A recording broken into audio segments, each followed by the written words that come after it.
Hi everyone, Messy Coder back again with another game dev interview. This time it's with YouTuber legend SpeedTutor. That's right, I caught up with SpeedTutor. He's actually made a game. Not just doing tutorials, he's made a game. His game's called Left Alone, and we're going to be playing that together. We've got a bit of a director's commentary, and this was recorded on allthews.twitch.tv/themessycoder, my Twitch stream. That's right, I'm streaming every Fridays and Saturdays on Twitch. Live stream, you can catch me playing games, doing tutorials, having a laugh, and doing lots of these live game dev interviews where you can come onto the stream and ask questions, just like the people on the right hand side of the screen. Now this first part of the video, we're talking with SpeedTutor, getting to know him, and the second part of the video we'll be playing his game Left Alone, which you can find on Steam. So sit back, enjoy, and I'll see you in a second.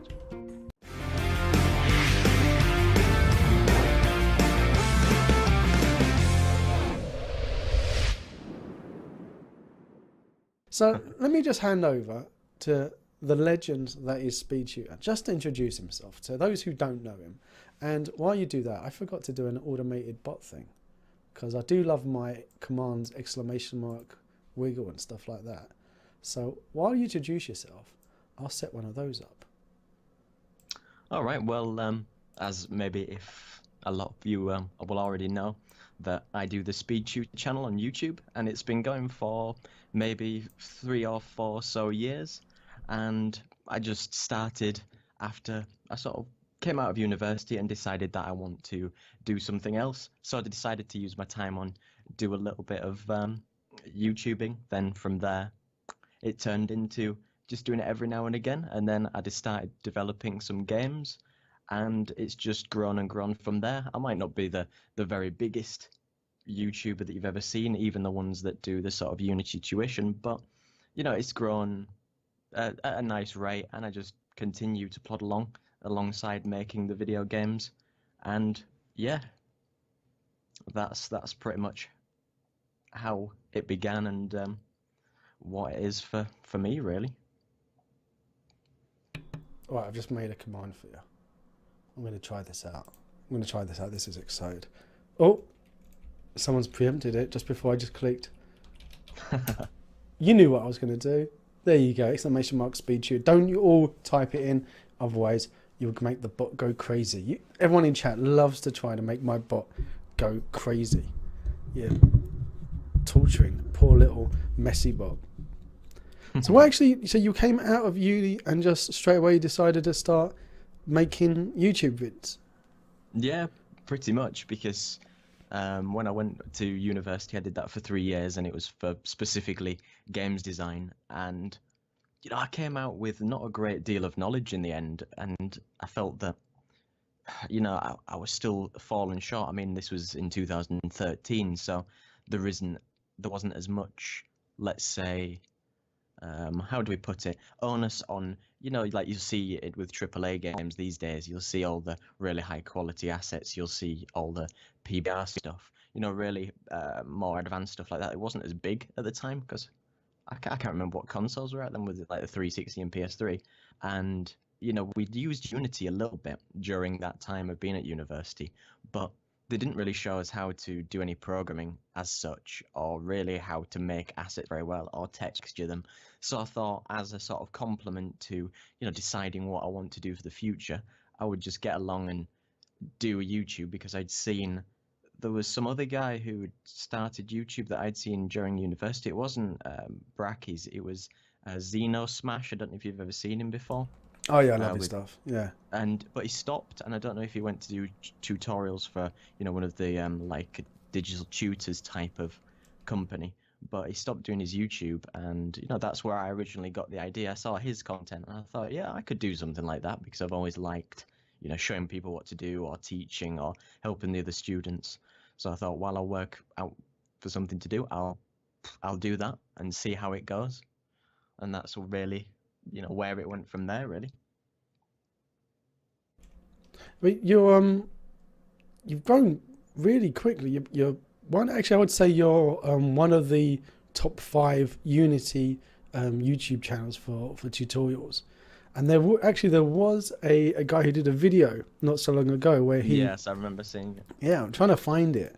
Where he basically listed his favourite YouTube channels for learning how to do game development. And you came second or something? Yeah, yeah. Proud moment for me, Yeah, actually. it's not bad, is it, Uh, mate? no, it's not bad at all. Well, he's actually been running his channel, as I've seen, and it's been going reasonably well. So everybody can see a bit of rise in popularity, especially as more and more and more people. It's a bigger thing to get into do games, or so many people enjoy games because it's such a, one of the biggest mediums in the world, I guess now. So why not get into it? Because more and more people who are younger, there's so many resources on YouTube, like with all the channels that are about, you can just learn absolutely anything. You don't even need to go to university anymore. You can just learn it all on YouTube, essentially. Well, I learned pretty much nothing for programming when I was at uni. I did C++ and C Sharp, and I can't remember anything. We had to do calendars and weird things like that. Yeah, And the old, what you'd expect to do in high school, like make traffic light systems and things. You're at uni, and the lecturers gave you no guidance whatsoever. It was like, here's a textbook, go off, and then I'll see you in 3 months' time. So yeah, I agree completely. Exactly, Udemy is another great way to learn. And there's a lot of people that are moving over from YouTube to Udemy, like a Holistic 3D.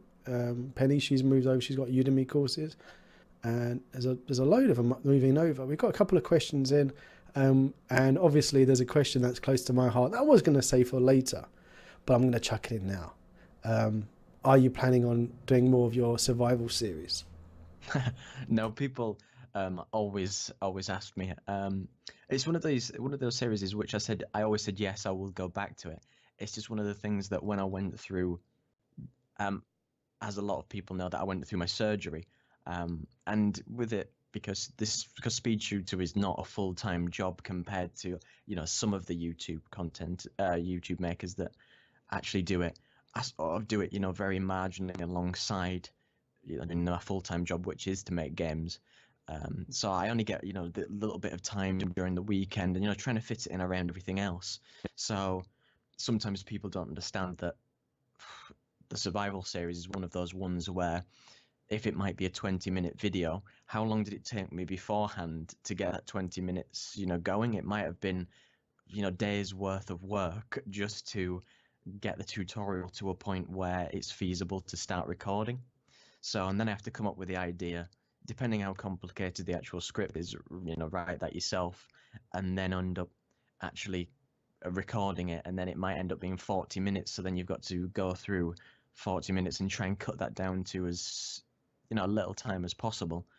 And it ends up taking a day just to edit it, and then it might have taken 2 weeks to make it. So it's a big thing when you've only got a little bit of time in between. But the short of it, yeah, we'll be getting back into it again. It's just trying to find that good bit of time to sit down and mess around with it, because it's been quite busy recently. I had no idea before getting into it, like you making these videos on YouTube, that what it involved. To be honest, I was completely noobish. I went in my eyes closed, thinking this is going to be quite easy. I just make a video, record it in one go, one take, because obviously I'm a genius, and then I just edit it very quickly together, slap something in Photoshop, and there you go, piff paff poof, it's live. Yeah. Yeah, that was an eye opener when it took me like a week to do my first video, and if anyone goes back and watches my first video of my introduction, like unboxing of Ultimate Survival was my first YouTube vid that I did. I was actually driving home, practicing what I was going to say, like rehearsing a script in my mind of like how I'd introduce it and stuff. And I even like wrote down like keywords that I should make sure don't forget to say these bits as I was doing it. And it was nuts. It was like trying to do like a little mini TV show. And now it's just like, click record and just talk garbage for about half an hour whenever I'm doing stuff, and then try to edit it together and hope for the best. But it's nuts. I spend like a week doing a complex tutorial. The worst ones are like and there's one video that actually hasn't seen the light of day, is my crafting the workbench video that I made for Ultimate Survival. and I sat and had to basically dissect because it's a third-party kit. Yeah, yeah. And I mean, we'll put a link to some of your stuff on the asset store as well, because you made things. But when you're using somebody's third-party kit, you need to sit and learn, obviously, all the nuances of it and how everything works and ties together. So I spent so much time ripping it apart. Actually made the entire video showing how it worked, got it working perfectly. So that was like 2 weeks just to make this workbench, to make it acceptable for people to watch it, and then to find that there was a bug, like basically a showstopper bug, that if you used one craft bench, any other workbench shared the same type, used the same hopper. So if you had two wood crafting benches and they were like miles apart, if you started crafting in one and you opened up the other one, it would eject in the other hopper. Exactly. And I was Exactly. like, it was like, this is just 2 weeks of my life now I've just wasted, because now I don't have a video to show for it. And you don't think about that before you start making these videos or trying to do a tutorial or try to do something. You go into it thinking, I'm going to start doing a tutorial and it's going to work perfectly and everything will be fine. Are there cases where you've sat and made something and invested your time in only to find out that you can't actually do anything with it? Well, I don't know if that's ever been really the case for me, but I've had it before Yeah, because where, you're good. well, we could say that, but no, it's not always quite like that. That I've started recording a video, and it might have been, I haven't done it that many times, 10, 20 minutes worth of recording, and I never pressed record, or I Oh didn't record the no! sound, and that's the biggest killer. That really kills you inside, and then you're like, oh no, not again. Or there might have been something horrible that happens in the middle of recording it, and something breaks, and then I'm sat there for an extra 20 minutes fixing what's broken, and I'm like, oh no, and then the recording might be skewed because I can't remember what I did before, and where was I and what have I missed? So it's like a case of just starting it again just from scratch. So do But you most of keep the all that time, stuff in? Like when you do these like learning mistakes when you're making a video, do you tend to go, I'm going to keep that in the video because that's good, or do you think, okay, that might make things confusing, so I better take that out? to be honest with you, other than the handful of times that I've ever made the odd mistake, I don't actually make that many mistakes. No, it's definitely not like that. No, to be honest, I usually for the most I part, love that. because the channel's called SpeedTutor. It's been a bit ironic that some people have laughed and said, "Oh, well, when I had the old intro on the channel, people would say, aha, you're called SpeedTutor, but your intro's 7 seconds long. Isn't that ironic?" Whatever they want to say, and I just try and chop as much rubbish out as possible to make it as slim as possible, so then maybe people don't get bored. Because for me personally, I've I can watch programming tutorials and it will make me very sleepy. So I can sort of really I can't think of the word, really appreciate other people when they sit down and watch my content, that it must be quite boring too. But you try and make your best to make programming or gamey things a little bit more exciting, but I think there's only so far that you can go with writing some code on the screen. But I suppose, in a way, people are always very interested because you only come to a channel like ours if you're interested in games or making them essentially. So it's one of those little things that you've just got to work around and understand. Because we'd all love it if we could reach millions and millions of subscribers and get millions and millions of views. That'd be great, but it's just about being realistic with it all, really.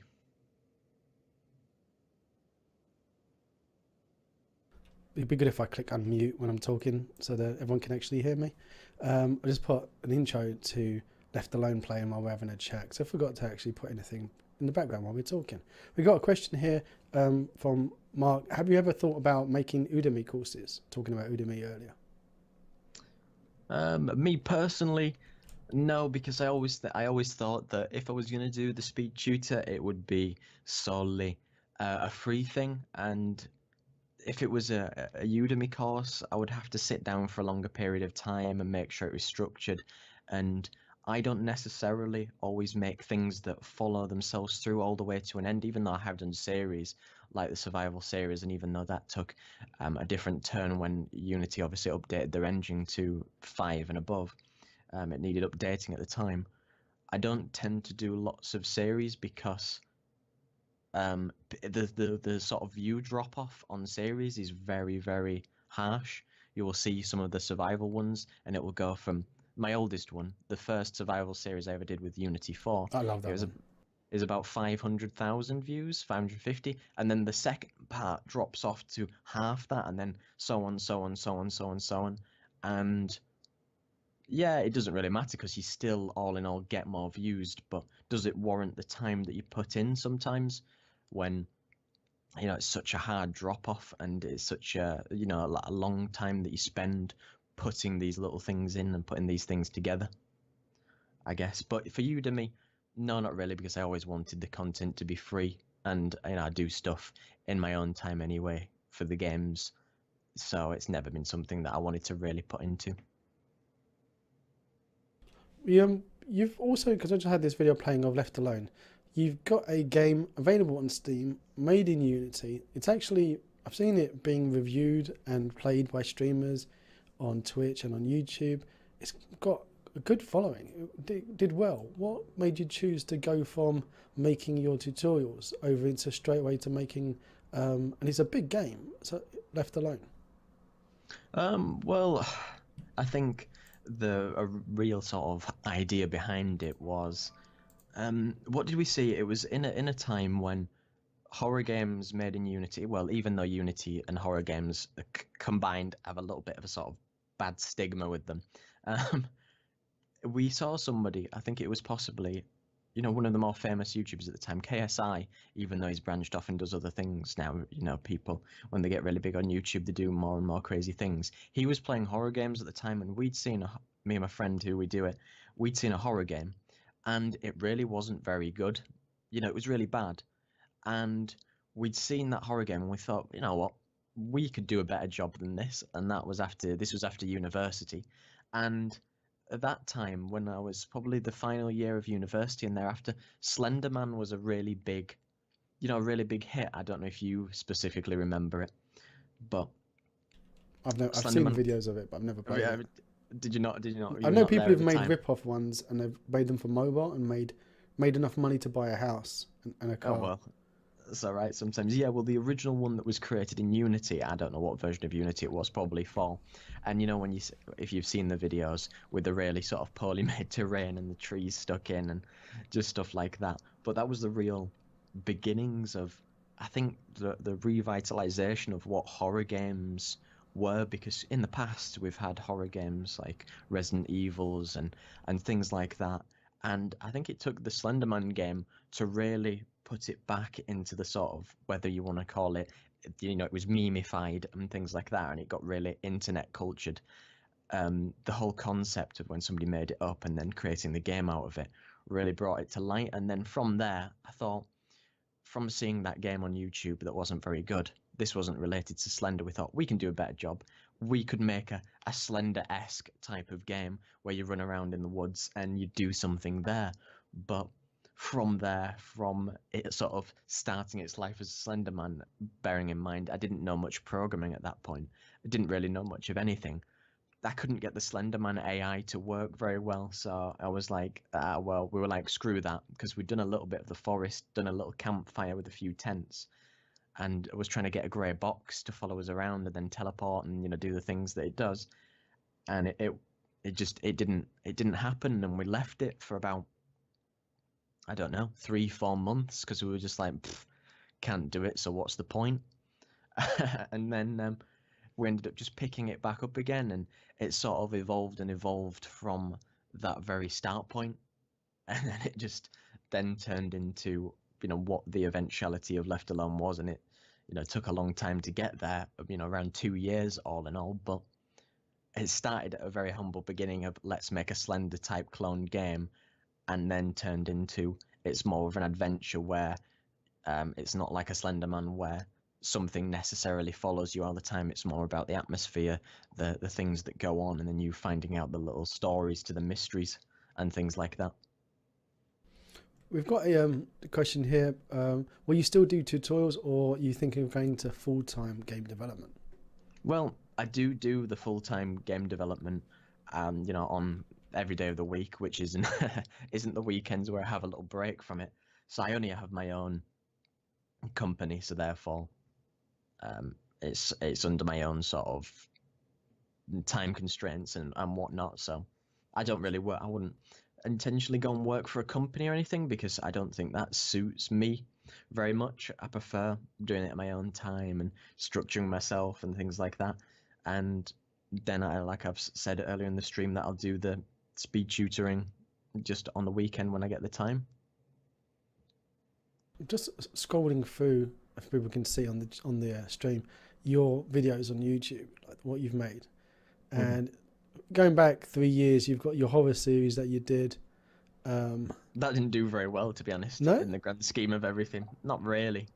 It's sort of, I don't know, it peaked at one point and then nobody ever watched it again. I guess it was in an old version of Unity at the time when I started, because I made Left Alone Unity 4.3, so it was really old. Even when I started using it, it was like 1-2 years old, and by the time Left Alone was released, God, it was ancient, and there were so many limitations with it.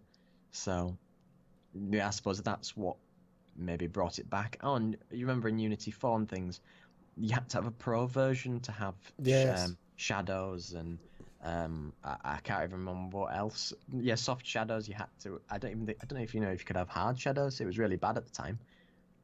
So a lot of people missed out. Even image effects, the post processing that everybody uses these days, they wouldn't let you have that either. So there was a lot of drawbacks at the time. You had to really associate the content with that sort of stuff. It's an insane number of tutorials that you've done over the years. If you've covered pretty much everything and everything to do with Unity, you've got a tutorial on it. And you've also moved over into Unreal as well. Well, I never really moved into Unreal. I just did a few tutorials there because I wanted to move to it, but with having the development and whatnot in Unity and making the games, I always wanted to move to Unreal because I thought Unreal, oh yeah, cool graphics and it looks really cool, but it doesn't have the same level of sort of programming ease that Unity does. So it isn't something where I think I could make a fully fledged game, in that engine. But I have done a lot of different tutorials because when I started out, I didn't necessarily just do Unity. I sort of tried to do some 3ds Max and sort of maybe modeling here and there, even though I tried to do modeling and maybe showing people how to texture, but they didn't really care. Didn't you have a Photoshop one? Yeah, I've done a few Photoshop ones and stuff like that. Because but again, you're an artist at trade, though, aren't you? Well, mostly, yeah, because I do most of my, 3D stuff myself because I want to try and branch into doing some Substance Painter tutorials and stuff. Maybe having a little bit where showing people how to get started with it. Even though there's already great tutorials on there, I think it's a really fantastic program just to get people very much into texturing assets. And there's an awful lot of things people forget, because if people are good at programming, they're often maybe not so much good at the art side. Whereas I find myself very much in the middle, as people would call it, sort of, generalism. So I'd be a generalist in all things where I don't particularly excel like some people do in the realms of programming, and I don't excel at modeling. I know an awful lot of things about every different pretty much element of making games, especially 3D games, because 2D games is not really my thing. You had a nice comparison between Unreal and Unity. I think everyone's had to do some kind of video like that in YouTube at one point, where they've gone through to show what's the difference between working with Unreal and working with Unity. With your experience with both, because we've got a lot of people in chat here who are just getting started. There was a few that sent me actually Facebook messages today as well, asking for advice on getting started, especially with mobile. If you were going to work as a newbie, what would you be the platform that you would suggest to be able to get their hands dirty?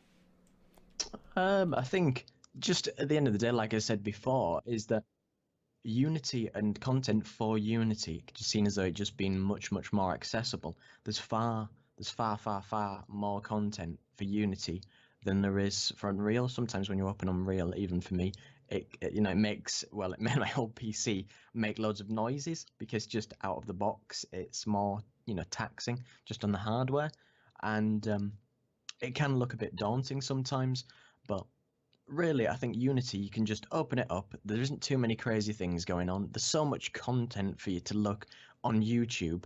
You can pick up the programming fairly easily because you'll look into Unreal Engine, sorry, and you will see like the node editors for creating shaders and things. Even though Unity are bringing one of those in with 2018, they're bringing in like a a visual shader editor. Those things can look very daunting to new people, and you'll see so many games which are sort of slapdash or a hello world type of game where they've sort of made stuff run around. But I think Unity, just for the sake of it's so easy to get into, the interface doesn't tend to scare people, and just the sheer vast amount of content from my channel and everybody else's channel that usually, if you're looking for something or there's a problem, for the most part, you can usually Google it and there will be an answer on Unity Answers. You can ask on Unity Answers. You can join big Discords like the Unity Discords that I've been a part of before, and you can ask your questions there.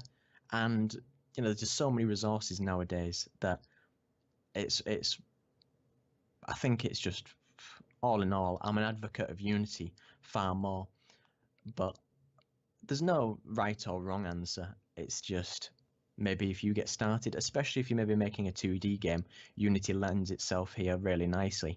But if you want to take it a step further with Unreal, there is content out there, and you can make great looking stuff, especially visual architecture sort of stuff. But it's got a much steeper learning curve to get into it because programming is much more tricky, and just getting everything going in that engine is much more tricky, just as a beginner anyway. There's a lot of free stuff, decent free stuff available on Unity, talking about free assets, and that's one of your new series that you've had running on your YouTube for a little while now, where you sit and you go through like the best free assets. So is it like every week you do a video, every month? For just in general? Yeah, the top 10, here we go, top 10 free Unity assets. And then to be honest, I started doing it as I just thought nobody else had done it, so I thought I'd start doing it, just to see, because I thought people often, when I show paid assets, people don't often like it because they say, if you go and look at the sort of audiences that come and watch channels like mine and yours, let's say, they might not be as inclined to spend. My name in with yours. They might not be as inclined to spend a lot of money, and people often don't like it, and they say, "Oh, I don't really want to spend that," or whatever it is that. Or they feel like you're getting some kind of bang for. Yeah. Whereas whenever I feature anything, I don't get anything for it. Nobody pays me or anything. I just do it out of, especially with the free stuff. Everybody can see the free stuff, and it's nice content to make because then I'll leave lists there forever, and they will always stay for each month. I'll carry on doing it. You will always find new free stuff because it's surprising what free stuff people do give away. I mean, if it was me personally, and because I sell content for the store, I wouldn't be giving some of the stuff that people give away for free essentially, because some of the stuff is really awesome, and people deserve some money for the awesome work that they've done, even if it's only a few dollars. So, I just made it, once, twice. Well, actually, four times every month I tried to do it, but I got a bit behind with the surgery for, top models, top scripting assets, top editor extensions, and top sort of like miscellaneous assets, which would be the sounds, artwork, shaders. There's some really awesome stuff that loads of people have seen, and hopefully it does help people out in the long run, because like I say, there's some really awesome stuff, and I can't believe people give it away for free. Yeah, that always shocks me. I tried to feature free stuff whenever I do a tutorial to say, okay, I'm using this free thing. So if I'm doing a tutorial, it's good for people to be able to get Exactly. the stuff that you're using. Hey, welcome back, Fresh Mate. We've got a question here from Alex. He says, I have a question for SpeedTutor. Did you ever set up mobile controls in Unity? I'd like to know how you worked out. Didn't really see any working solutions just yet. Do you have any advice? To be honest, I've never done too much mobile development or 2D development because that's never been something that I've been particularly interested in. But what I would always say is, especially, well, in the past anyway, there used to be something that you could import from the standard assets, and it used to be a sort of 2D controller. But there's, if people are inclined to buy assets from the store, there's ones that I featured in my I did one recent which was the best paid assets, and there's assets like In Control, or the one that I use, trying to think what it's called, Rewired, and they pretty much support every single controller you can ever imagine. So when you have your game, and Unity's input manager, even though some people try and defend it and say that it shouldn't have an awful lot of functionality anyway, it's really crap. You can barely plug an Xbox 360 controller in and it know what it's doing. I mean, I tried to put controller support in for Unity from Left Alone, and it was, like non-existent, because it was just, I couldn't get the analog sticks to work, and then it was half here, half there, and stuff like that. But if you look into sort of third-party input managers like In Control and Rewired, they do the job for you, and they've got really nice documentation and interfaces, and you can make one set of buttons for all different activities in your game, and it will map itself across every single controller you can ever imagine, whether that be mobile, mice and keyboard, Xbox 360, PS3, PS4, whatever it may be. And they're just sometimes really great examples. There's even examples already online. You can get free examples of just sort of input manager that improve Unity's one out of the box, and that might be something to look into. But I'm not the best person to ask for sort of mobile controls, because, like I say, it's never something that I've spent enough time wanting to do as such. So sorry I couldn't give a better example, but I'm always scared by those questions because I've never touched mobile dev on Unity. So whenever that question comes my way, I run away screaming. That's it, everyone, for the first part of this interview with SpeedTutor, the YouTube legend. It's actually one of the reasons why I started doing videos in the first place. This guy is awesome. Now, the second video we've got in this series, I'll be playing his game Left Alone. To think of it of a director's commentary. This was recorded on my Twitch stream. It's all the www.twitch.tv/themessycoder, where you can come every Fridays and Saturdays and catch me live on Twitch. We've got a lovely community going. You can also catch the community on Discord. I'll put a link down in the description below. Feel free to join, say hi, and have a good time. And don't forget, if you do like these videos, do click on that big juicy red subscribe button down below. Tell all your friends, your neighbours, to random people on the street where to find us. And if you do like it, click it. Till next time. If you want to see more of my crazy videos, click on the left side of your screen now. And down below, there's that big juicy subscribe button. And right next to it is the magic bell that if you click it, it will tell you if I've got a new video coming out. Till next time.